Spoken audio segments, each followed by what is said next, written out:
नमस्कार बच्चों, आज हम पढ़ेंगे कक्षा 6 का विषय विज्ञान, जिसमें हम पढ़ेंगे पाठ 16 कचरा संग्रह एवं निपटान। कचरे का मतलब होता है कूड़ा, जो हम इधर उधर फेंकते हैं, ठीक है। हमारे घर पर भी होते हैं। अब हमको क्या करना है, उसका संग्रहण करना है। संग्रहण मतलब उसको इकट्ठा करना है और निपटान करना है। निपटान का मतलब है उसका सही तरीके से उसको डस्टबिन में डालना, उसका क्या करना है, जलाना। जो भी कचरे का सही निपटान है वो कैसे करेंगे, तो हम इस पाठ के अंदर पढ़ेंगे कचरे का संग्रहण कैसे होता है, उसका निपटान कैसे होता है। हम अपने घरों, विद्यालयों, दुकानों और कार्यालयों में प्रतिदिन अत्यधिक मात्रा में कूड़ा कचरा बाहर फेंकते हैं। अनाज, दालें, बिस्कुट, दूध अथवा तेल जिन्हें हम दुकानों से खरीदते हैं, प्राय किसकी थैलियों में खरीदते हैं? आपने देखा है बच्चों, प्लास्टिक के थैलियों में, टिन के अंदर पैकिंग की ये सभी वस्तुएं हम क्या करते हैं, कचरे में फेंक देते हैं। कभी कभी हम कुछ ऐसी वस्तुएं भी खरीद लेते हैं जिनका वास्तव में बहुत कम उपयोग होता है, और हम उसको क्या करते हैं, जैसे प्लास्टिक की थैली, प्लास्टिक की बोतल, इन सबको हम क्या कर देते हैं, फेंक देते हैं। अब आपने देखा होगा, जैसे रेलगाड़ी है, ठीक है, बसों में, रेलगाड़ियों में हम क्या करते हैं, जो सार्वजनिक स्थल है, सार्वजनिक मतलब सबके लिए, तो हम क्या करते हैं, ये मूंगफली वगैरह खाने के बाद उसके छिलके वहाँ फेंक देते हैं, है ना। फिर बच्चे होते हैं वो पेंसिल फेंक देते हैं। वैसे ही घर के अंदर खिलौने होते हैं या पुराने कपड़े होते हैं, जूते चप्पल, हम उनको क्या कर देते, फेंक देते। यदि हमारे घरों एवं आसपास से यह कूड़ा न हटाया जाए तो क्या होगा? आपके विचार में हमें कैसे हानि पहुंच सकता है? तो देखो बेटा, अगर हमारे घर के आसपास कूड़ा करकट ज़्यादा होगा, कचरे का निपटान अच्छे से नहीं होगा, तो हम बीमार पड़ेंगे, तरह तरह की बीमारियां होगी, मच्छर होंगे, हमको काटेंगे, है ना। तो यह कूड़ा कहाँ चला जाता है, फिर इसका क्या होता है, कैसे इसका निपटान होता है, इससे क्या क्या हानि होती है, हमें अपना इसके अंदर क्या योगदान देना चाहिए, उसके बारे में हम इस अध्याय में पढ़ेंगे। अब यहाँ एक कदम स्वच्छता की और, क्या बोला है, एक कदम स्वच्छता की और। तो यहाँ है, ये क्या है, स्वच्छ भारत। भारत के प्रधानमंत्री ने 2 अक्टूबर 2014 को स्वच्छ भारत अभियान का शुभारंभ किया। इस अभियान का लक्ष्य था 2 अक्टूबर 2019 तक खुले में शौच से मुक्त भारत का निर्माण करना। खुले में शौच मतलब क्या होता है, टॉयलेट करने जाते हैं ना हम खुले में, वो। अब है, बूझो ने विद्यालय में बच्चों को ने कचरों का निपटान नामक एक परियोजना प्रारंभ की कि भाई हम हमारे स्कूल में भी क्या करेंगे, कचरे का सही निपटान करेंगे। तो चलिए अब हम पढ़ते हैं कचरे का निपटान, के कचरे को कैसे हटाया जाता है, क्या किया जाता है। सफाई कर्मचारी, आपने देखा है बेटा, हमारे यहाँ पे झाड़ू लगाने आते हैं। सफाई कर्मचारी कूड़ा एकत्र करके ट्रकों द्वारा निचले क्षेत्रों में जहाँ गहरे गड्ढे होते हैं ले जाते। दिख रहा है आपको, क्या करते हैं, ऐसे गहरे गहरे गड्ढे बनाए जाते हैं। उन गड्ढों में क्या किया जाता है, सारा कचरे को डाल दिया जाता है। इन खुले क्षेत्रों को भराव क्षेत्र कहते हैं। तो इन खुले क्षेत्रों को, जहाँ आसपास कोई बस्ती, कोई लोग नहीं रहते, ऐसे क्षेत्रों में कूड़े को फेंक दिया जाता है, और उस क्षेत्र को हम क्या कहते हैं, भराव क्षेत्र। वहाँ कचरे के उस भाग को जिसका पुनः उपयोग किया जा सकता है, उसी रूप में उपयोग न किए जा सकने वाले कचरे से पृथक किया जाता है। अब यह जो भराव क्षेत्र है, जहाँ पूरा ही कचरा जाता है, वहाँ क्या करते हैं बच्चों वो, कि जिसका हम पुनः उपयोग कर सकते हैं। जैसे हम प्लास्टिक का पुनः उपयोग कर सकते हैं, टीन के डिब्बों का पुनः उपयोग कर सकते हैं। तो ऐसी चीज़ें जिनका हम पुनः उपयोग कर सकते हैं और जिनका नहीं, उनको क्या किया जाता है, यहाँ पर अलग किया जाता है।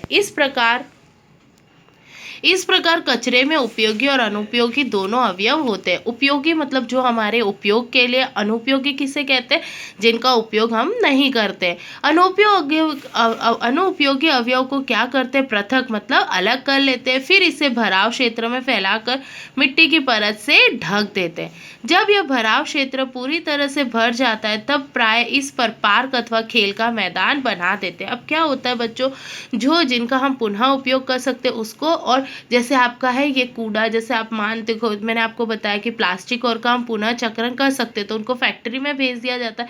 लेकिन केले के छिलके, पत्ते, सब्जियों का कचरा, इनका पुनः उपयोग नहीं किया जाता, तो इनको क्या करते, मिट्टी के अंदर दबा देते, जिससे क्या बन जाती है बच्चों, खाद बनती है। हमने पहले भी पढ़ा है ना, ठीक है। तब फिर उसके ऊपर पार्क बना देते। क्यों? क्योंकि अब क्या हो रहा है, खाद में परिवर्तन हो गया। तो खाद में परिवर्तन होने से क्या होगा बच्चों, उसके अंदर वहाँ उपजाऊपन आ जाएगा।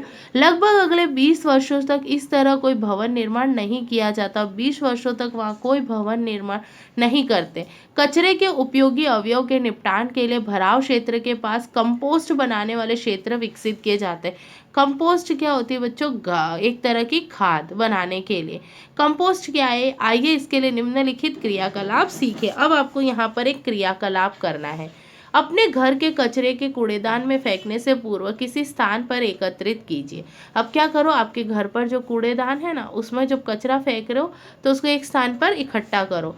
फिर इसे 2 समूह में पृथक कर लीजिए। समूह 1, रसोई घर का कचरा जैसे फल एवं सब्जी के छिलके, अंडे का खोल, बचा हुआ अपशिष्ट भोजन, चाय की पत्तियां, समाचार पत्र, सूखी पत्तियां, कागज की थैलियां भी इसी समूह में सम्मिलित कीजिए। ठीक है, क्या कीजिए? सम्मिलित कीजिए कागज की थैली। ठीक है।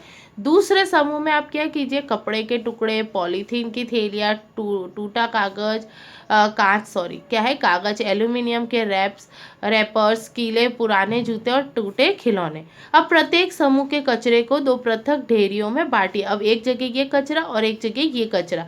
इन्हें ABCD में नामांकित कीजिए। इनमें से प्रत्येक समूह को एक एक ढेरी को प्लास्टिक की 2 पृथक थैलियों में भरकर इनके मुंह कसकर बांध दीजिए। अब क्या कीजिए? जो 2 समूह कचरे के हमने देखे थे ना, उसको प्लास्टिक की थैली में क्या करना है? बांध देना है। मैदान के 4 गड्ढे खोदकर प्लास्टिक की थैलियों को और दूसरी ढेरियों को पृथक पृथक गड्ढे में डालकर इन्हें मिट्टी से ढक दीजिए। अब क्या किया? एक में तो हमने रसोई घर का कचरा डाला, एक में प्लास्टिक की थैलियाँ और ये सब डाली, एक में रसोई घर का कचरा प्लास्टिक की थैली में डाला और दूसरे में दूसरा कचरा। अब इन्हें मिट्टी से ढक दीजिए। आप कचरे के इन ढेरों को दबाने के लिए 4 गमले भी ले सकते हैं। 4 दिन के पश्चात कचरे के ऊपर से मिट्टी हटाकर कचरे में परिवर्तन को देखिए। तो कचरे का काला हो जाना, उससे कोई दुर्गंध न आना, यह दर्शाता है कि कचरे का पूर्ण विलंघन हो गया। विलंघन का मतलब होता है उसका पूर्ण रूप से विखंडन हो गया है। इसे पुनः मिट्टी से ढक दीजिए। जब कचरा काला हो जाए पर उससे कोई दुर्गंध ना आए, जैसे आपके घर पर कोई कचरा रह जाता है तो उससे क्या होता है? दुर्गंध आती है ना बच्चों। आपके घर पे जो कचरा रह जाता है उससे क्या होती है? दुर्गंध आती है। तो उसमें कोई दुर्गंध ना हो तो हम समझ सकते हैं। फिर अवलोकन करेंगे, प्रेक्षण के अनुसार नोट करेंगे। पूर्णतः विलगित है एवं उसमें दुर्गंध नहीं आती, आंशिक रूप से विलगित है या लगभग पूर्ण विलगित है परंतु अभी भी दुर्गंध आ रही है, कोई परिवर्तन नहीं हुआ। किस ढेरी में कचरे का विलंघन हुआ और किसका नहीं? तो देखिए, अपने प्रेक्षण के आधार पर हमने देखा कॉलम में 1, 2, 3 और 4 है, तो हमको यहाँ पर भरना है। तो ए जो थैली थी 4 दिन बाद उसका विलंघन हुआ, इसमें भी हुआ, 2 हफ्ते बाद भी हुआ, इसमें भी हुआ। बी जो थी जिसके अंदर कचरा किसमें डाला था हमने? विलंघन हुआ पर पूर्ण रूप से नहीं, उसके अंदर दुर्गंध भी क्या थी? बची हुई थी। फिर इन सब प्लास्टिक के कचरों के अंदर तो क्या हुआ? बिल्कुल भी नहीं, उसके अंदर बिल्कुल भी हुआ नहीं। यदि आपने कुछ और प्रेक्षण किए हो तो उन्हें भी अपनी नोटबुक में लिखना ना भूलें। यदि कचरा पूर्णतः विलगित हो गया हो तो उससे कोई दुर्गंध नहीं आ रही हो तो उसे उस मृदा में मिला दे जिसमें आप पसंद के पौधे उगाते। क्यों? क्योंकि वो क्या बन जाती है बच्चों? खाद। यह आपके पौधे को आवश्यक पोषक प्रदान करती है। आप दूसरा भी कर सकते हो, एक गड्ढा खोदो, उस गड्ढे के अंदर अपने खाने की जो चीज़ें, छिलके वगैरह वो डालो, पत्तियाँ डालो, पानी डाल थोड़ा सा और उसके बाद उसको बंद कर दो। तो कुछ समय बाद देखोगे दुर्गंध ना आकर वहाँ क्या हो जाती है? वो काले रंग के खाद में बदल जाती है। ठीक है, जिसे हम प्राकृतिक खाद भी कह सकते हैं। कचरे की कुछ चीज़ें अलग होती है जिससे खाद बनती है, जिसका उपयोग पौधों में किया जाता है। ठीक है, पौधों के लिए किया जाता है बेटा। तो कुछ पदार्थों के विलगित मतलब विखंडन और खाद में परिवर्तन होने की प्रक्रिया को कंपोस्टिंग कहते हैं। तो कंपोस्टिंग किसे कहते हैं? कि जो पदार्थ है उनका विखंडन हुआ और वो खाद में बदले, उनको हम क्या कहते हैं? कंपोस्टिंग कहते हैं। कुछ शहरों तथा नगरों में नगर पालिका 2 प्रकार के कचरे को एकत्रित करने के लिए 2 कूड़ेदान प्रदान करती है बेटा। एक हरे रंग का देती है और एक नीले रंग का देती है। एक के अंदर हमको सूखे कचरे डालना और एक के अंदर गीला कचरा। प्राय एक रंग नीला तथा दूसरा हरा होता है। नीले कूड़ेदान में पुनः उपयोग किए जा सकने वाले पदार्थ डालते हैं, जिससे प्लास्टिक, धातुएं और कांच। तो नीले रंग के अंदर हम प्लास्टिक की बॉटल्स और इन सबको डालते हैं। क्या आपने यह ध्यान दिया है कि ये वही पदार्थ है जो कूड़े के ढेर से विलगित नहीं हुए थे? नहीं हुए थे ना, हमने प्रैक्टिकल में देखा था, जब हमने क्रियाकलाप किया था तब क्या देखा था कि प्लास्टिक की वस्तुएं, टीन, प्लास्टिक की थैलियाँ, बॉटल और ये सब विलगित नहीं हुए थे, पर रसोई घर का कचरा विलगित हुआ था। ठीक है, हरे कूड़ेदान रसोई तथा अन्य पादप एवं जंतु अपशिष्ट को एकत्रित करने के लिए होते हैं। आपने यह नोट किया होगा कि इस प्रकार के अपशिष्ट मिट्टी में दबाने पर पुनः क्या हो जाते हैं? विलगित, मतलब विखंडित हो जाते हैं। हमने देखा था कि खाद बन जाती है। अब तो आप समझ ही गए होंगे कि क्रियाकलाप 1 में किए अनुसार कचरे को फेंकने से पहले उसे 2 समूह में पृथक करना क्यों आवश्यक है। तो आप समझ गए क्यों आवश्यक है, क्योंकि एक से हम खाद बना सकते हैं और दूसरे का हम पुनः उपयोग कर सकते हैं। क्या आपने सड़कों के किनारे सूखी पत्तियों के कचरे के ढेर देखे? तो आपने देखा है, आप जाते हो तब है ना, सड़कों के किनारे बहुत सारे कचरे के ढेर होते हैं। कोई तो उसको क्या करता है, जला देता है। ये किसान की कटाई के पश्चात खेतों में सूखी पत्तियां, फसली पादपों के अपशिष्ट और भूसे जैसे अपशिष्ट को जलाते रहे हैं। इन्हें जलाने पर स्वास्थ्य के लिए हानिकारक गैसें और धुआं उत्पन्न हो रहा है। जैसे अभी पंजाब और हरियाणा वाले जलाते, तो दिल्ली के अंदर क्या हो रहा है बच्चों, धुएं का वो कारण बन रहा है। तो ये जो देखो, ये दिख रही है बेटा, इसको हम भूसी कहते हैं। इस भूसी को आप जलाते हो सूखे को, तो उससे क्या हो रहा है, काला काला धुआं निकल रहा है। तो वो हानिकारक गैस क्या जा रही है, वातावरण में जा रही है। हमें इस पद्धति को समाप्त करने का प्रयास करना चाहिए। इन अपशिष्टों को उपयोगी कंपोस्ट में क्या करना चाहिए बच्चों, परिवर्तित करना चाहिए। अब इससे भी तो हम कंपोस्ट मतलब खाद बना सकते हैं। कचरे का निपटान परियोजना की अवधि में पहेली और बूझों द्वारा नोट किए गए कुछ प्रेक्षण पर अपने विचार इस प्रकार है। तो देखो, उन्होंने अपने विचार लिखे। बूझों ने अपनी नोटबुक में लिखा, पत्तियों को ना जलाएं, आप इनके धुएं को सहन नहीं कर पाएंगे। पहेली ने अपनी नोटबुक में लिखा, सरकार ने पत्तियों को जलाना चोरी क्यों नहीं माना, कि भाई इसको चोरी क्यों नहीं माना। तो वास्तव में चोरी नहीं, उसका अभिप्राय है गैर कानूनी अथवा अपराध। इसको चोरी करना नहीं कह रहे, उन्होंने कुछ चुराया नहीं, ये क्या है, गैर कानूनी या अपराध है। वह चाहती थी कि सरकार पत्तियों और दूसरे पादप अपशिष्टों को जलाने से रोकने के लिए क्या बनाए, कानून बनाए। आया बच्चों समझ में। अब हम इसके बाद की जो वीडियो है उसके अंदर देखेंगे वर्मी कंपोस्टिंग के बारे में, और फिर आगे देखेंगे कि हमें कौन से कचरे को कहाँ फेंकना चाहिए और क्या करना चाहिए। धन्यवाद बच्चों।